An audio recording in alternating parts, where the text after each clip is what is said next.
लातूर जिल्ह्यामध्ये गेल्या 6 दिवसांपासून संततधार पाऊस कोसळतो आहे आणि त्यामुळे लातूर जिल्ह्यातल्या अनेक नद्यांना आणि ओढ्यांना पुराची स्थिती निर्माण झालेली आहे। आपण हे मंड्याण नदी जी आहे ते अहमदपूर तालुक्यामधून वाहणारी त्याचं रौद्ररूप आपण पाहतो आहोत।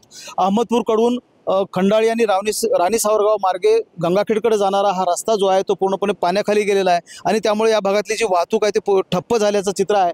लक्षात घेतलं तर या भागामधल्या नदीकाठचे जे शेतकरी आहेत त्यांचं देखील नुकसान झालेलं आहे।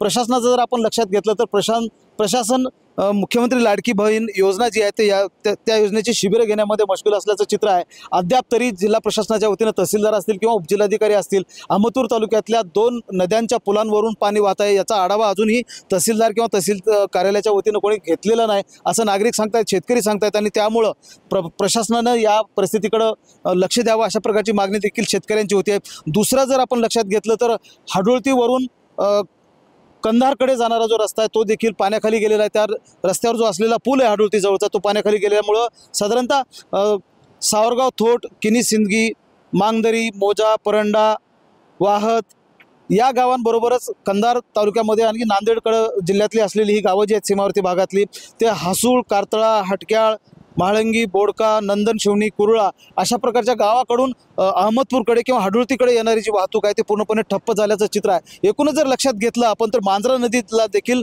पुराची स्थिती निर्माण झालेली आहे आणि लातूर जिल्ह्यातल्या नद्या ज्या आहेत त्या दुथडी भरून वाहत आहेत। पुराची स्थिती आहे। मोठा पाऊस आणखीन शेतकऱ्यांना अपेक्षित आहे। संततधार जे आहे ते गेल्या 6-7 दिवसांपासून सुरू आहे।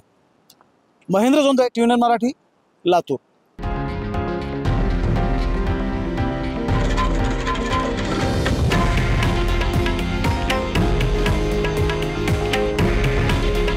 हे आहे देशातील नंबर 1 न्यूज नेटवर्क आणि आपण पाहत आहात TV9 मराठी। काळजी तुमची, हित महाराष्ट्राचं।